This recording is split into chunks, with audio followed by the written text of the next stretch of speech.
Results of CBSE board class 10 class 12। बच्चों class 12 की result तो आ चुकी थी। क्लास 10 पे आप देख लो अभी तक रिजल्ट आई नहीं है। वेबसाइट पे जो दिख रहा था अभी भी वही दिख रहा है। तो स्टूडेंट के बीच ये बड़ी परेशानी हो रही है। बच्चे काफ़ी बड़े हो गए कि भाई हमारा रिजल्ट क्यों नहीं आ रहा। इतना गैप होना नहीं चाहिए था। 2 दिन हो गए, आज तीसरा दिन है, बच्चे वेट किए जा रहे हैं। सीबीएसई की तरफ से एक ट्वीट किया जाता तो बच्चे समझ लेते कि भाई कौन से दिन रिजल्ट आएगा। It would not have been a surprise. अब तक कोई अपडेट नहीं है। Students are still waiting.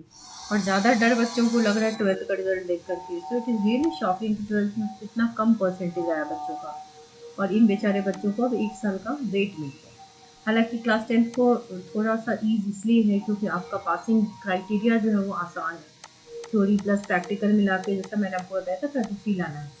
यहाँ प्रैक्टिकल आपके 18 से 20 आए हुए हैं, तो थ्योरी में आपको 13 से 15 के बीच ही लाना है, जो कि आप एमसीक्यू के थ्रू, अटेम्प्ट्स के थ्रू डेफिनेटली ले आओगे। तो क्लास 10 को इतना बड़ी सम करने की नीड नहीं है। क्लास 10 का रिजल्ट अच्छा ही होगा।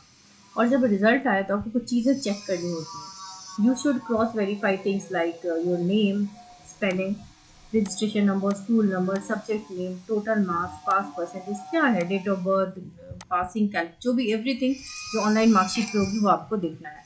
कुछ डिस्क्रिपेंसी हो तो आप ज़रूर स्कूल में रिपोर्ट कर दीजिए, ठीक है। डिजी लॉकर पे आप कैसे देखोगे? पहले डिजी लॉकर पे जाओगे, या आपके पास ऐप है तो ऐप में जाओगे। अगर साइट पे गए तो साइन अप करोगे पहले रजिस्टर्ड मोबाइल के साथ। लॉगिन करने के बाद you will select the link जो आपका हुआ। Then select the compartment link from the drop down list. You will enter your roll number and the result will be displayed on the screen. ठीक है। अब इस बार जो रिजल्ट है वो परफॉर्मेंस तो देखो बच्चों का ठीक ही रहा होगा। तो कुछ बच्चे मतलब अगर 100 में से 47 यानी कि आधे बच्चों को भी पास नहीं करा। तो this is a problem for class 12। और इससे ये लग रहा है कि कॉपी चेकिंग स्ट्रिक्टर ही हुआ है। ऐसा नहीं हुआ कि जिस तरीके से सीबीएसई ही बता रही थी कि लीनियंट करेंगे। So it is not visible कि कॉपी चेकिंग लीनियंट हुई है। It is strict. अब अगर हम क्लास 10 के रिजल्ट को देखें ज़रा, तो अभी भी जो मीडियाज़ हैं वो यही बता रही है सून। अब तक नहीं आया तो आज मुझे लग रहा है कि आज भी शायद ना आए, क्योंकि 12th का रिजल्ट सुबह ही आ गया था। तो आई डोंट थिंक कि अब रिजल्ट आना चाहिए, बट हालांकि आ सकता है कभी भी किसी वक्त, any time we should be ready for that. लेकिन आ जाने के चांसेस अब कम लग रहे हैं, क्योंकि अभी मैं 1 बजे ये बता रही हूँ एट 1 PM। सो अब तक अपडेट नहीं हुआ है, तो शायद अपडेट आज ना हो और कल अपडेट हो जाना चाहिए, क्योंकि अब आखिर लेंगे भी तो कितना दिन लेंगे सीबीएसई वाले। बच्चों को भी आगे के क्लास में जाना है। अब क्लास 12th के बच्चों की एक आध डाउट्स देख लो। कुछ बच्चों के मैसेज ऐसे आ रहे हैं कि इम्प्रूवमेंट एग्जाम उन्होंने दिया था और दोबारा वाले एग्जाम में वो फेल हो गए, ठीक है, मतलब कि आप पास नहीं हो पाए। तो अब ये बच्चे वरीड है कि क्या इनको रिपीट देना है एग्जाम या क्या होगा। तो बच्चों देखो, इम्प्रूवमेंट एग्जाम वाले के लिए अच्छी बात ये है कि आपके पास ऑलरेडी एक मार्कशीट है ना। और best of 2 is the option. आपका बेस्ट ऑफ 2 लगता है तो आपका प्रीवियस मार्कशीट ही वैलिड होना चाहिए। तो आपको इसमें डरने घबराने की नीड नहीं है। जिन बच्चों के नंबर घट गए हैं उनको भी डरने की नीड नहीं है, उनका पुराना वाला मार्कशीट ही चलेगा। जिनके बढ़ गए हैं उनको तो अपडेटेड मार्कशीट चाहिए ही चाहिए, और वो डिजी लॉकर पे आपको मिल जाएगा। जिन बच्चों का क्लियर नहीं हुआ क्लास 12 वो बच्चे अभी दुखी भी हैं, अपसेट भी हैं। कुछ बच्चे हैं जो पेरेंट्स को भी नहीं बता रहे हैं। जिन बच्चों ने बताया उन्हें डांट भी पड़ रही है। तो देखो, पेरेंट्स को तो बता दो, पता हाइड करने से कोई फ़ायदा नहीं है, वो आपके ऊपर भी बोझ रहेगा। बेशक सीबीएसई ने अच्छा मार्किंग नहीं किया है, ये मैं समझती हूँ। सीआईएसई बोर्ड या कोई भी और स्टेट बोर्ड होता है, वहाँ पर स्टेट बोर्ड में तो चलो फिर भी नंबर बहुत नहीं देते, लेकिन सीआईएसई बोर्ड इकलौता एक बोर्ड है जो बहुत भर भर के नंबर देता है बच्चों को, और 99.9% पासिंग हो जाता है। तो आखिर उनका अपना एक फॉर्मेट है। 12th में इनको थ्योरी में अलग से पास करने का फॉर्मेट रखना भी नहीं चाहिए, जिससे ये देखा जा रहा है कि हर बार बच्चे फेल हो रहे हैं, हर बार।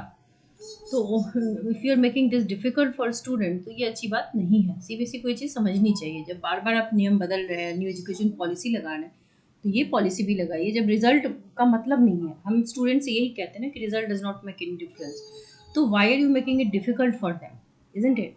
तो इससे अपने आप बच्चों को लगता है कि टीचर्स तो कहते हैं रिजल्ट का मतलब नहीं है, but why are we failing them, तो हमें फेल नहीं होना चाहिए, हमें कंपार्ट नहीं लगना चाहिए इस तरीके से। तो रिजल्ट का अगर इतना मतलब नहीं है तो उनके एक्टिविटीज़ 10 अलग अलग चीज़ों पे फॉर्मेट पे देख करके परफॉर्मेंस बेसिस पे आप उनको पास तो कर ही सकते हैं, इजंट इट? और अभी बच्चे, ज़्यादातर बच्चे कह रहे हैं कि उन्होंने लिखा है and they have not got marks. कई बच्चे कह रहे हैं 55 मार्क्स का लिखा और 5 नंबर मिला है।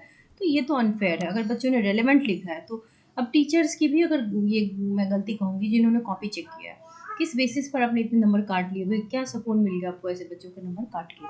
क्योंकि यू ऑलरेडी नो कि ये बोर्ड वाले बच्चे नहीं है, ये कंपार्टमेंट वाले बच्चे हैं, इनको लीएनसी की नीड है।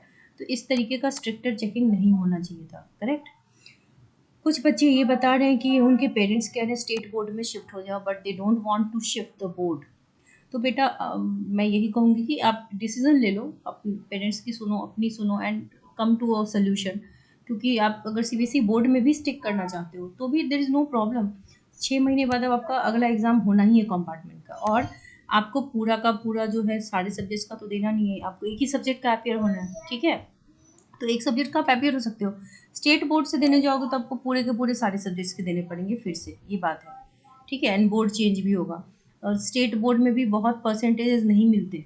बट हाँ, स्टेट बोर्ड में क्या होता है ना, गेस्ट पेपर्स बड़ी आसानी से मिलते हैं, जिससे आप छाप के आ जाओगे एग्जाम में, आपको नंबर मिल जाएगी। तो और इतनी स्ट्रिक्ट ना कॉपी चेकिंग होती है ना स्ट्रिक्ट एग्जाम होता है। स्टेट बोर्ड के कुछ फ़ायदे हैं, कुछ नुकसान है, बट आपका सीबीएसई में अगर आपको रहना है तो फॉलो योर गट। लेकिन अब ये नहीं कि अब सीबीएसई देखो, ठीक है सीबीएसई ने आपको नंबर नहीं दिया, पर सीबीएसई ने कुछ बच्चों को नंबर दिया भी तो है, कुछ बच्चे पास भी तो हैं, इजंट इट। 47% बच्चे पास भी तो हैं। तो आप क्यों नहीं उस कैटेगरी में फॉल कर सकते। सीबीएसई ने कोई बायस डिसीजन नहीं लिया होगा कि कुछ बच्चों को अपने फेवरेटिज्म के बेसिस पे पास किया होगा।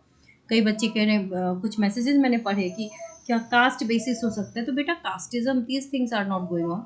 ऐसा नहीं होता कि सर्टेन दीज थिंग्स के बेसिस पर बच्चों को पास फेल करते हैं। स्ट्रिक्टेड चेकिंग हो गई है, गलत बात है, नंबर काटे गए गलत बात है, but there is no such basis, है ना। ऐसा बेसिस नहीं है। आप मेहनत कीजिए, you are getting 6 more months, आपको 6 और महीने मिलने वाले हैं। जी जान से तैयारी करो और 70 out of 70 लाओ। मैंने कुछ बच्चे के मैसेज पढ़े जो कह रहे हैं कि मैम हम पास तो हो नहीं पाए, 70 out of 70 कैसे लाएंगे। तो बेटा जो नहीं कर पाए क्या ज़रूरी है कि आगे भी नहीं कर पाओगे। बार बार गिरने वाले भी कभी उठ जाते हैं ना। आपने अभी मेहनत नहीं की होगी ईमानदारी से, बेशक अभी आप ईमानदारी से कोशिश करो, या आपको लगता है कि आपने मेहनत की है और मेहनत करो। मैं नहीं कह रही, मैं नहीं जज कर रही कि आपने मेहनत नहीं किया, हो सकता है किया हो, यू आर बीइंग ऑनेस्ट। लेकिन आप और ज़्यादा मेहनत करके देखो, हो सकता है ये मेहनत सफिशिएंट नहीं हो, ठीक है। I am not judging you, but मैं ये कह रही हूँ कि थोड़ा सा अपने बार को उठाओ, अपने मेहनत करने की क्षमता को बढ़ाओ, और इस 6 महीने को take it as a golden opportunity. और सिर्फ एक सब्जेक्ट की मत करो, अगर पीसीएम वाले हो या पीसीबी वाले हो तो पूरे सब्जेक्ट्स की करो, ताकि जेई और नीट साथ के साथ निकाल लो, ठीक है। या आपको बीबीए करना हो, बीसीए करना हो, जो भी करना हो उसके अकॉर्डिंग अपनी तैयारी करते रहो कि आगे ऐसी सिचुएशन लाइफ में फेस करना ना पड़े, ठीक है। तो take it as an opportunity. CBSE पे गुस्सा करके या हैशटैग चलाने से कोई फ़ायदा नहीं, क्योंकि सीबीएसई के कानों में ये बात जाती नहीं है। They listen to it but they don't follow it, है ना। अगर फॉलो किया होता तो मॉडरेशन लगाई होती, बट लगा नहीं है, तभी तो इतने बच्चे पास नहीं हुए हैं। तो दैट यू हैव अंडरस्टूड। तो आपको अगर इस स्टेट बोर्ड में टिकना है तो थोड़ा सा मेहनत कर लो, अच्छे नंबर ले आओ। क्यों नहीं ला सकते हो, अपने ऊपर भरोसा रखो। नहीं तो एनआईओएस के थ्रू भी आप इस एक पेपर दे करके देख लो कि आप ओपन यूनिवर्सिटी के थ्रू अगर पास हो जाओगे तो क्लीन एंड क्लियर वो भी कर सकते हो। तो ऑप्शंस की कमी नहीं है, तो डू नॉट रिग्रेट, दुखी होने की कोई ज़रूरत नहीं है। या जिन बच्चों को लग रहा है कि 50-55 नंबर का लिखा और 5 नंबर मिला है, ऑब्वियसली अगर आप सेटिस्फाइड हैं इस बात से, कन्विंस है कि आपने सही लिखा है, तो गो फॉर वेरिफिकेशन। आप वेरिफिकेशन करवाओ। अभी जो आपको बोर्ड हुआ था, कई बच्चों के वेरिफिकेशन में मार्क्स बढ़े हैं, तो maybe you are one of them. तो अगर इतने मान लो पैसे खर्च होते हैं, क्या अंडरस्टैंड, 12th में 500-700 लग रहा है और तीनों ही स्टेप फॉलो करने, तो मैं उन बच्चों को नहीं कह रही जिन्होंने नहीं लिखा है। जिन्होंने नहीं लिखा है उनको सीबीएसई पास नहीं करा सकती थी, पर जिन्होंने लिखा है और तब नहीं पास कराया है, तो you can go for verification, still there is an opportunity.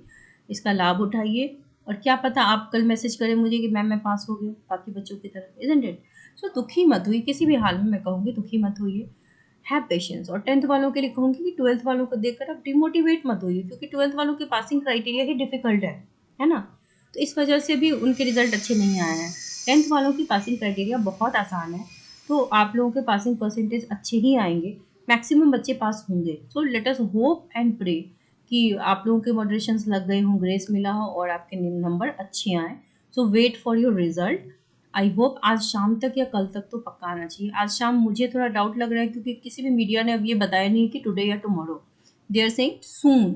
So let us wait. अच्छा रिजल्ट है वो ज़्यादा ज़रूरी है, जल्दी जल्दी से कोई फ़ायदा नहीं है। आप 10th वालों को तो अगला एडमिशन हो ही रखा है, तो कोई दिक्कत नहीं है, और अभी से कंपार्टमेंट के बारे में आप मत सोचो। So wish you all the very best. जो भी होगा अपडेट मैं आपको दे दूंगी।